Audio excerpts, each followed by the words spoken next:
छत्तीसगढ़ समेत पूरे देश में बुधवार को रेलवे का रनिंग स्टाफ उबल पड़ा। देश भर के लोको पायलट और असिस्टेंट लोको पायलट 48 घंटे के राष्ट्रव्यापी उपवास आंदोलन पर है। खास बात ये उपवास भी जारी, आंदोलन भी जारी और ट्रेनों का संचालन भी जारी, यानी भूखे पेट भी देश की लाइफलाइन को थामे हुए हैं। ये रनिंग स्टाफ बिलासपुर के SECR मुख्यालय में सैकड़ों की भीड़ उमड़ी, जहां गुस्से में भरे रनिंग स्टाफ ने धरना दिया और अपनी आवाज बुलंद की। रेलवे के रनिंग स्टाफ का आरोप है कि SECR हर साल लदान का नया रिकॉर्ड बना रहा है, लेकिन इसी जोन में रनिंग स्टाफ के 4,541 पद खाली पड़े हैं। कमी का खामियाजा उसी स्टाफ को कई घंटे अतिरिक्त काम करके भुगताना पड़ता है। न समय पर आराम, न छुट्टी और न ही स्वस्थ जीवन। इसका सीधा असर उनकी सेहत, उनके परिवार और उनकी सामाजिक जिम्मेदारियों पर हो रहा है। इधर वेतन और भत्तों की कटौती ने स्थिति को और बदतर कर दिया है, जबकि देश भर के कर्मचारियों को 50% महंगाई भत्ता होने के बाद 25% भत्तों में बढ़ोतरी मिल चुकी है। वहीं रनिंग स्टाफ के माइलेज भत्ते में बढ़ोतरी से रेलवे प्रशासन ने साफ इनकार कर दिया है। साथ ही TA का 70% हिस्सा जो माइलेज में शामिल होता है उसे टैक्स फ्री भी नहीं किया गया, जबकि नियम साफ कहता है कि TA पूरी तरह टैक्स फ्री है। इसके अलावा एप्टीट्यूड टेस्ट में अनुपयुक्त समझे गए कर्मचारियों के 30% वेतन तत्व काटने का आदेश आग में घी का काम कर रहा है। रनिंग स्टाफ की मांग है कि रेल दुर्घटनाओं की निष्पक्ष जांच हो, SPAD शून्य मिशन को गंभीरता से लागू किया जाए और कर्मचारियों के साथ अन्याय बंद हो।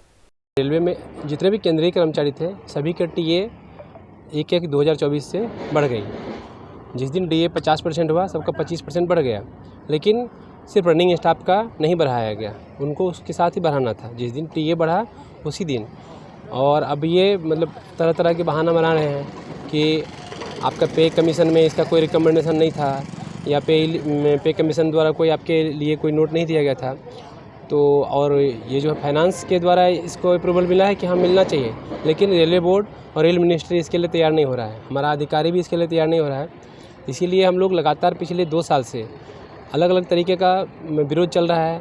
तो कभी ज्ञापन देके, कभी घेराव करके, कभी धरना पर। इससे पहले भी 24 घंटे की हंगर फास्ट हुई थी, और अभी अगर आगे पे कमीशन आने वाली है तो उससे पहले भी जो हम लोगों का ये 48 घंटे का हंगर फास्ट है। वाकई नॉन रनिंग स्टाफ को बढ़ा दिया गया है, और जो मेन हम लोग रेलवे का फ्रंट लाइन पे काम करते हैं विषम परिस्थितियों में, नेचुरल के अगेंस्ट में, उसमें अभी देखे होंगे आपने, एक लोको पायलट की जान चली गई, एक सहायक लोको पायलट ऐसा इंजर्ड है कि वो पूरे जीवन उभर नहीं पाएंगे।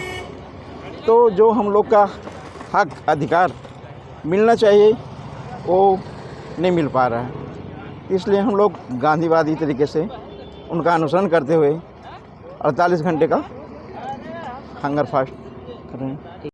उन्होंने चेतावनी दी है कि यदि मांगे नहीं मानी गई तो आगे और उग्र आंदोलन होगा। सांसद निवास तक घेराव की स्थिति बन सकती है।